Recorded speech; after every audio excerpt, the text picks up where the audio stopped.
Alright, good morning, peeps. What's going on today? It's Monday the 10th. How's everyone doing today? Alright, so let's get over here and jump on Twitter. Alright, so gold is back over 4,100. Crypto is on the rise. So I can't help but think that the rumors of the government shutdown ending on Wednesday has the markets reflecting and showing their hope that the government does start back up. I personally hope it stays shut down until they fix something. So, let's see what else is going on. Just in, Michael Saylor's strategy buys 487 Bitcoin worth $49 million. 49.9. All right. So I did see one.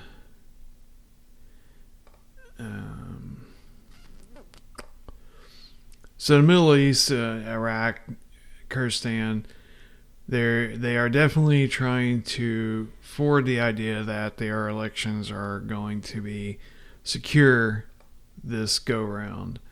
Here it is. So from the New Region on Twitter, Iraqi Prime Minister Mohammed Sudani, Mohammed Shia al-Sudani, alliance is forecast to win the Iraqi parliamentary elections. A prominent research firm projected on Monday, a day ahead of the vote. So, if you don't know, tomorrow the 11th is the official election day in Iraq. So, I think Sudani is going to win it again. Obviously, for those of us in Dinarland, there was the fabled rumor that he promised that we would see the rate change before the end of his first term. So, his second term would begin in Q1 2026. So, there's still time for that to happen. I did see on Telegram that someone posted. Let me get to it real quick. Frank, 26. Let's give him credit where credit is due for the post. Okay, so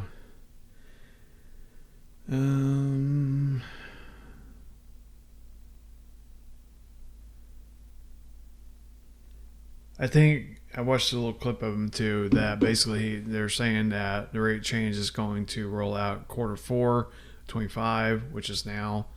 So we have till now until the end of the fiscal year to see the rate change, and then that does fall into Sudani's promise to see the rate change before the end of his first term. And we also know that the United States is heavily involved in securing the elections, making it well known that they expect that the elections will go the way that they want them to go, and that there's not going to be Iranian influence. Now, you have Abu from Twitter. He's adamant that, there's still massive influence in Iraqi government in Iran. Let me correct that. Iranian influence in Iraq. Little dyslexic moment there. And that Sudani still has to go away before anything. I followed Abu for a long time. Again, I don't, from my recollection, talking to another person on Twitter, I'm not going to name him just in case it causes waves, but I believe Abu is in northern Iraq. He's not in Baghdad proper. So he's heavily opinionated. Sometimes seems a little tunnel vision on his beliefs, and that's fine. Everyone's entitled to their beliefs, and I don't live in Iraq, so I don't know. I only can gather what I can gather on Twitter from the different people that I try to follow in Iraq. Some of them have got off Twitter, or they've been blocked or banned. I don't know how the politics work there as far as the government sanctioning Twitter in Iraq. But then, we have others. Majid is Saudi Arabia, but he speaks Arab, obviously.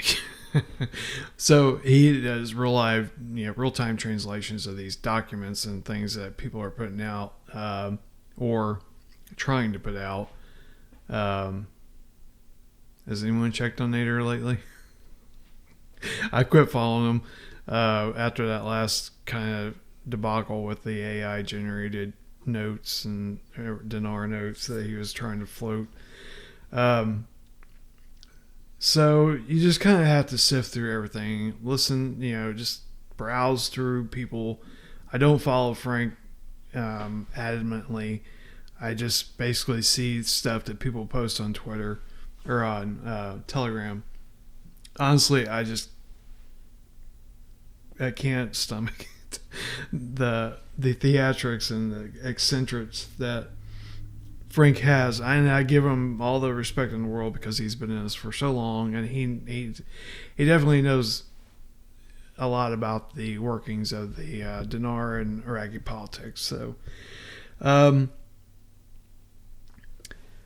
another stuff we got going on again with the government shutdown, the kind of drama surrounding Trump's tariffs, the rumored $2,000 coming back to every American citizen from tariffs. So there's a lot in the air right now. And again, I told you a while back, November is going to be a very wild month. We still, the ISO is kind of taking the background to different things in the political world. So that's probably by design. There's a lot going on to distract from that. And then we have Q1 26 Basel III Endgame coming online. So there's a lot going on in banking right now. And we are definitely, like I said, we've crossed the hub. We're in future banking. It's just not been revealed to the world yet. So we who follow this stuff are ahead of the curve because we're aware that it's coming.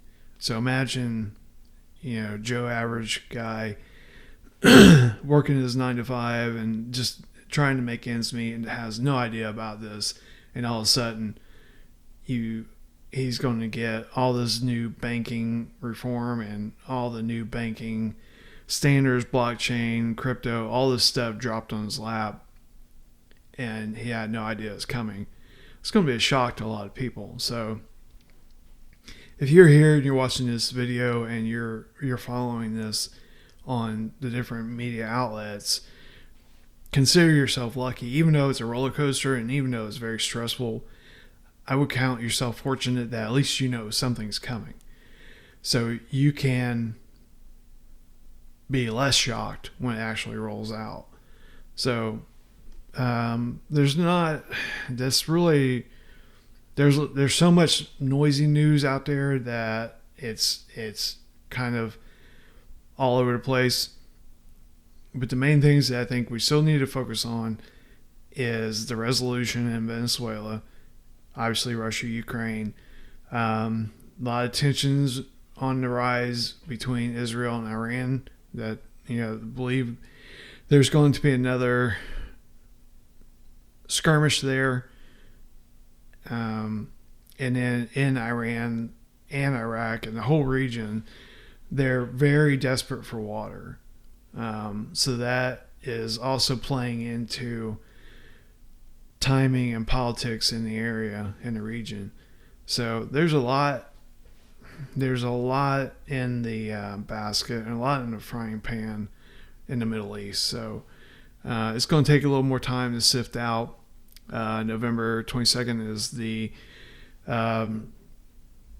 brick wall date for ISO, and it takes over Swift. Swift's trying to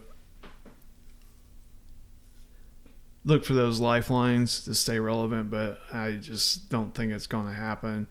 Then we're going to see XRP start taking over the banking transactions in real time, instant transactions, where Swift takes 3 to 5 days. So there's a lot happening right now. So definitely be taking the steps now to prepare yourself for the future that's rapidly approaching. So again, you need to be learning about crypto, blockchain. You need to be learning about how to position yourself with things like crypto and currency to regulate taxes. If that's we all want the IRS to go away. We all want the Fed to end and all that. And my hope is that we're going to see that next year, 26. But you need to plan for the worst until we have the golden goose wish that the IRS goes away. But until then, you need to prepare yourself for it. So look into LLCs, trusts, things like that you can put your assets into to protect yourself, from Whiplash Louis and people who would try to, once you have money and you're driving a nicer car, you make yourself a target. So especially if you're going to go out there and buy some Benz or Bentley or some extravagant car, you definitely need to be protecting your assets, because there are plenty of people out there who are looking for an easy payday. And you go down the highway and every other billboard, some ambulance chaser, lawyer, and these people have them on speed dial. So I live in an area where that's definitely a thing. Well, that's all I need to say about that. But that's it for today. It's a lot, I know, and it's kind of all over the place. So again, watch Venezuela, Iran, and Israel. Obviously Russia, Ukraine. We're watching the government shutdown to see when that's going to open back up. So a lot of stuff going on and a lot of distractions from the ISO. And just think about how many people don't even have an idea about any of that and what's going on with that. So a lot of stuff up in the air right now, and we're just hoping and waiting for a resolution quickly. But I do think it's very promising to potentially see the rate change in Iraq between now and the Q1 26. So we'll see. All right, guys, take it easy, and we'll see you on the next one.